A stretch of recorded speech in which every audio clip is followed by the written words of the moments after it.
do comes down to one trait that I'd like to teach all of you, and that is to be very petty. There isn't a kindergarten teacher, a corrupt union member, congressman, city council member, corrupt toddler that I'm not willing to out.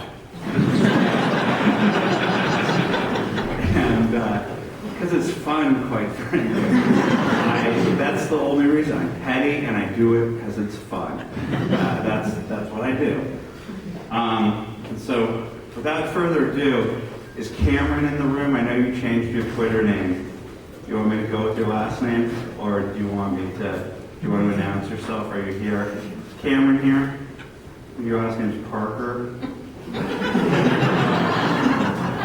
Okay, because before we started, about 14 minutes before we started, one of my favorite petty things to do is to retweet. Thank you. Retweet hate or communication from the left to portray them in their natural light, not in the light that the mainstream media, Hollywood, and academia would like you to think, that they're angelic and tolerant, that they all have coexist tattoos on their butt cheeks. This is what, I'm just going to use the language of the social justice crowd. I would say that what is implied in Cameron's tweet, and since I retweeted it in the 14 minutes, he changed his name on Twitter and his picture on Twitter it was Cameron, I believe, Parker, but now he goes by, he changed it in 14 minutes, this all happened because I retweeted it. Where is it?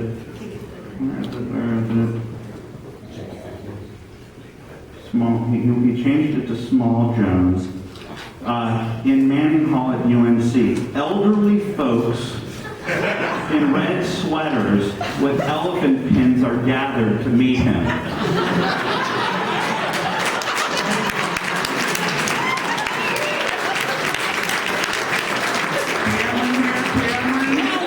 Cameron, own it, baby. I own all my stuff. Come on, Cameron, UNC student. That's how I came in here. Cameron here, does anybody know him? Out him, out him, out him. Mic check, twinkle fingers us. Tar him.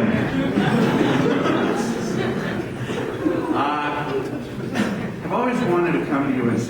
I would say my trajectory from left to right, from being a default cultural liberal from the west side of Los Angeles, having been raised secular Jewish. I was bar mitzvah, but there was zero philosophical or spiritual content in the Reform Judaism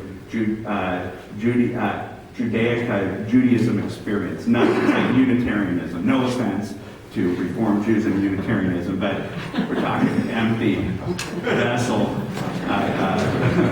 philosophy there. Good, it's good. You can do whatever you want. I mean, you can literally have sex with people. It's the greatest. No repercussions. So anyway, I was, as everybody who knows me knows, I was a default liberal, and a few things started to happen in my life where I started to recognize that there was another way of looking at things. I grew up on the west side of Los Angeles, and one of the only things that I knew for an absolute fact is that everyone from the South was stupid. And I grew up in the part of West LA where I went to the elite high school with all the Hollywood people's kids, the executives and the stars. So when you see these movies that portray middle America in the worst possible light, it's because they hold you in contempt. And that's why they hate me, because all I do is tell the American people and the people in the South how much my neighbors hate you. How did I find this out? I went to college in New Orleans for all the wrong reasons. I landed on campus there in 1986 to check it out. I saw Laura Sachs from my high school, Brentwood, and she said in her southern accent, because she was from Birmingham, moved out to Los Angeles, "Oh, Southern girls are going to love you, Andrew." And so I made the decision to go to on that. And in my freshman dorm experience was one of the strangest Lewis Carroll moments that you can imagine, because I met people from Philadelphia, Alabama. Ted Peterson was from St. Pete. My girlfriend was from Shreveport my freshman year. Everyone that I met from St. Louis to Minnesota, all the people in flyover country, each person was normal and smart. Then I met their brothers and sisters and their friends over the years. And I was like, this is a weird scientific anomaly that I keep meeting all these normal people who are as smart or smarter or nicer and certainly can coexist better than my neighbors in Los Angeles. And so I went back to Los Angeles and I'd go to these fancy parties. And I didn't see this in terms of an ideological thing, because my liberalism didn't manifest itself in bumper stickers or that I thought that I was a liberal Democrat. It just was. It's just how it was. But I do remember fighting the battle on behalf of this amorphous group of people in flyover country, and specifically people in the South, saying to my friends, I think you have these people completely wrong. And they wouldn't listen to me. But that was just the beginning of my transformation. It's just like one of those things that causes you to go, something's not right here. And then the second thing that happened to me was graduating with an American Studies degree in 1991. And I got onto the Delta Airlines flight from New Orleans to Los Angeles, and they were at the time giving out free complimentary USA Todays. And it said, students graduating into worst economy in a generation or in the last decade. And I got a job waiting tables in Venice, California, which is super duper elite lefty. I call it Dennis Kucinich bumper sticker country, where, at the coffee house, they're talking about Barack Obama not being left, enough. And Dennis Kucinich just gets brought up for some reason all the time.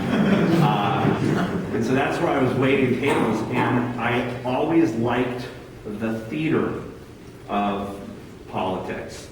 I didn't like the policy side. That was too meticulous and have to go to class for that. I just liked watching the Iran-Contra hearings. I, in fact, went to the Iran-Contra hearings in high school just so I could see it. And my takeaway, did you know in the front row, actress Morgan Fairchild was there every single day because she was apparently dating late Senator Alan Cranston? That was my takeaway. That's how deep I am. She was from Flamingo Road. And I've seen her at the White House Correspondents' Dinner. She's elderly now. She certainly doesn't wear elephant pins. And Cameron, she's still hot. It's really weird. Morgan Fairchild is still hot, elderly and hot. And I own that website URL, so don't try and buy it, Cameron. And I remember leaving the restaurant, Hal's, where I worked, because I wanted to see the Clarence Thomas hearings. And I knew that I wanted to see Clarence Thomas go down because ABC, CBS, NBC, and New York Times, which I read, and NPR, all were telling me in very serious, hushed tones that this man was a villain of the highest order. And there was a coordinated effort, clearly a coordinated effort, to frame him as a serial sexual harasser who shouldn't be in the proximity of women. And so with that narrative in mind, with my mind made up before the hearings, I watched the entire hearings.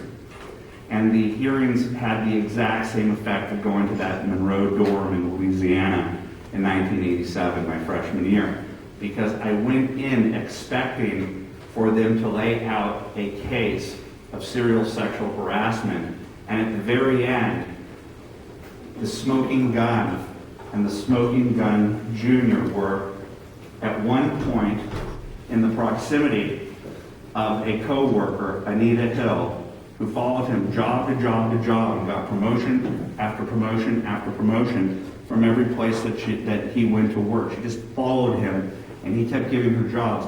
One time he said, "Is that a pubic hair on a Coke can, Anita?" Okay. That's not sexual harassment.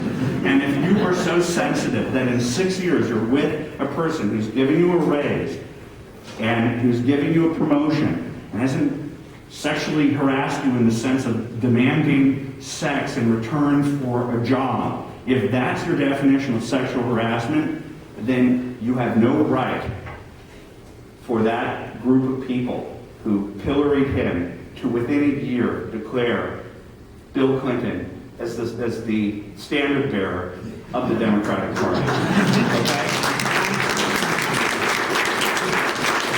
I saw it with my own eyes. I saw it. And I remember at the end of the week, again, this wasn't an epiphany that made me go, I'm going to get a pin. I'm going to go get an elephant pin. I didn't go, oh my God, all these people in the South are so nice, I'm getting an elephant pin. I didn't watch the Clarence Thomas hearings and think to myself, I'm going to get an elephant pin. But I thought that there was something wrong. There was something wrong. I didn't know what it was. It was just, I was confused. But there was no place to go to find answers. Because what I was noticing was not being noticed by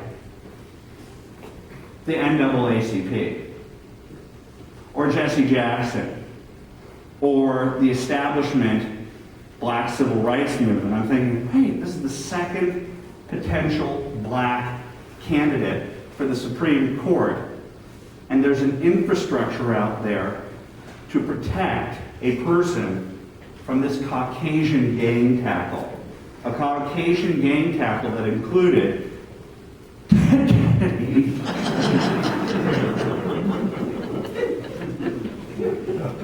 Are you kidding me? I mean, is there a pubic hair on a Coke can? The scales of justice here. Pubic hair on a Coke can. Mary Jo Kopechne with an air pocket. For 7 hours trying to get out.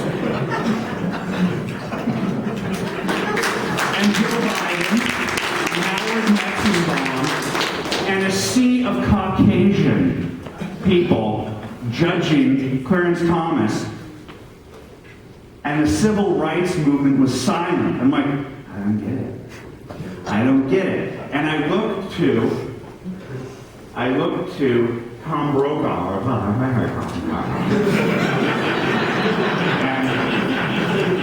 like, tell me what's going on here, Tom. I trust you. You're from South Dakota. You're a good guy. Tell me. And he didn't tell me. And Dan Rather didn't tell me. And Peter Jennings didn't tell me.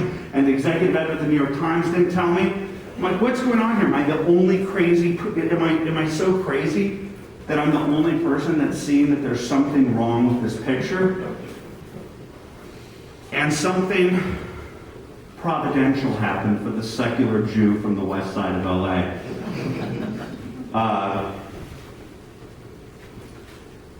I was really into alternative rock music from Britain. I still am. And if any of you has a radio station, I want to be a DJ. And I want to bring back the best of The Cure, New Order, and Echo and the Bunnymen and bring it back to the radio airwaves, because a selfish gentleman who's no longer with us by the name of Kurt Cobain and his partner in crime, Eddie Vedder, hijacked the radio airwaves in the early 1990s. And it ruined my week, it ruined my year, it ruined my decade. And I was driving, and my new job was driving and delivering scripts for a Hollywood producer. And I was listening to K-Rock and 91X, the alternative radio stations, and it was like Stone Temple Pilots and Alice in Chains, and I was like, this sucks, I hate this, I hate this. And just in a fit, I just turned the band over to what I always thought was just, if you like pina colada, and Tejano music, and news on the hour and a half, the AM dial. And after all those months and all those years of having many epiphanies that were unanswered, why are my neighbors attacking the people in the South and their values, even though they're super nice? Give the shirt off of their back, which would make them naked, and that really.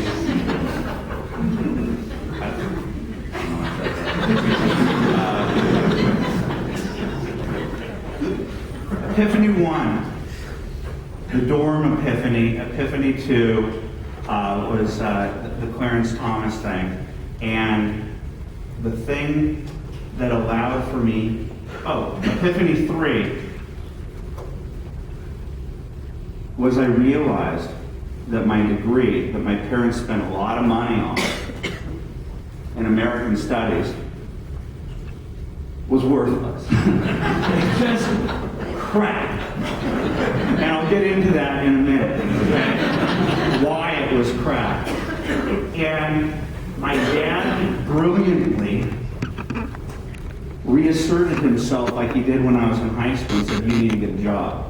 I flipped burgers and I delivered pizza and I washed cars, I did everything. My 4 years in college, I was taught to be morally superior and to think like a victim. And so 4 years I was like, why would I work? The system and the man is built against me, so I was too cool to work. My dad telling me upon graduating when I landed on that Delta flight, he said, you have to get a job and we're not giving you any more money. And getting that first job and waiting tables on people that I went to high school and college with, which was humiliating after graduating, was the beginning of me starting my new life as an independent adult. And that was epiphany number 3. Now I'm not having this ideological transformation, I just have questions and nobody's answering them. And I switched to the AM dial, and I happened upon 2 individuals who radically changed my life. One was Dennis Prager, and 2 was Rush Limbaugh. And this was during the 1992 election cycle, the Ross Perot one. And I thought, I'm going to listen to Rush because the Tom Brokaws and the Dan Rathers and the New York Times and the Peter Jennings are telling me that this man is evil. So it'll be fun to listen to pure evil. And I listened to him for weeks on end, waiting for a gotcha moment where he would say something that wasn't satirically meant, that was evil. That he hated black people, that he hated gay people, that he hated humanity, and it never happened. Again, I wasn't, at no point in that multiple month period of listening to him did I think to myself, I'm going to go out there and get an elephant button. I was just like, this is strange. And I remember during this process, starting to date the woman who's now my wife, and Cameron, I'm not gay. I know on Twitter they say I am. And I like to convey that to get hate from the left to show that they aren't tolerant and that those coexist bumper stickers mean nothing. But I started dating actor, comedian, raconteur, and former communist who was blacklisted's daughter, Orson Bean.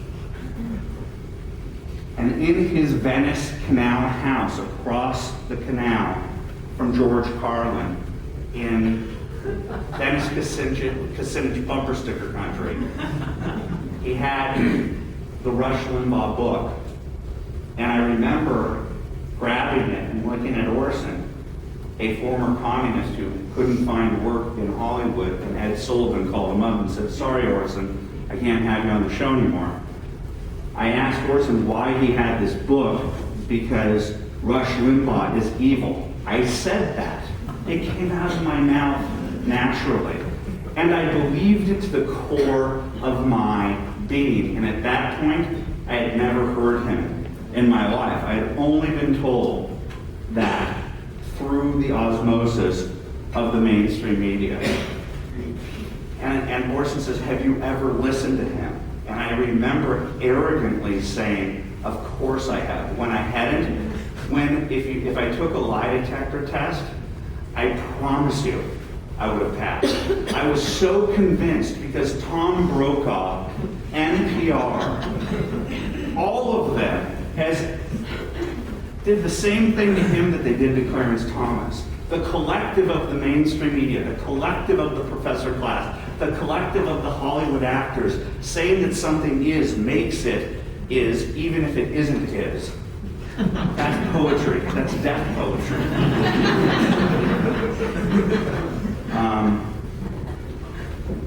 So it was during that period of time that I started to question things. Now, they start throwing up in the presentation because they start changing. You are going to have some testifying here today. We lose people. Vomit, hallucinations, people pass out. Because I'm going to turn Cameron around. He's going to leave here with your buttons. That's what's going to happen.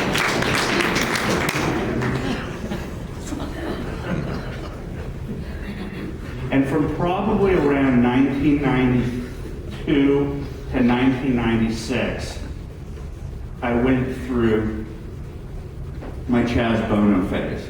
Where I'm like, this body isn't comporting, this mind and this body, it doesn't make sense. And I would just ask questions at parties. I just ask questions like, you ever listen to this Dennis Prager guy? He talks about ethics. He talks about there actually being a right and a wrong. He doesn't believe in what my American Studies degree, my humanities degree, which conveyed that everything's gray and there's moral relativism. And I started listening to that basic point, and I started to lose what was my insomnia. I had been an insomniac my entire life, and once I stopped embracing moral relativism and started believing in right and wrong, it's really weird. It just solved my insomnia. But at this point, I still wasn't willing to accept even the premise of even bringing up the possibility of switching my political affiliation or my ideology, because there was no such thing as a Republican or a conservative in my midst. And at the time, Dennis Prager said he was a Democrat. He converted. He became an apostate even after I did. So when I was listening to him, Democratic Party is good, Republicans are evil. Okay, that's all I thought. And then I just kept watching Bill Clinton. And he was the ultimate moral relativist. He did lie under oath. He did say more than there's a pubic hair and a Coke can on every single attractive woman that was in his midst for many years. And the disparity between him, the sexual harassment law, which Tom Brokaw, Dan Rather, and Peter Jennings said is the most important thing that you men need to know in the workplace, is what it feels like to be a woman in this patriarchal order, where even your suggestions or your nods or your pubic hair on a Coke can creates an oppressive environment. And then Bill Clinton comes along, and I could go through the list of all the names. And the mainstream media not only ignored them, but they aided and abetted in the attacking of those women. When the aide-de-camp of the president said you drag a $20 bill through a trailer park, it's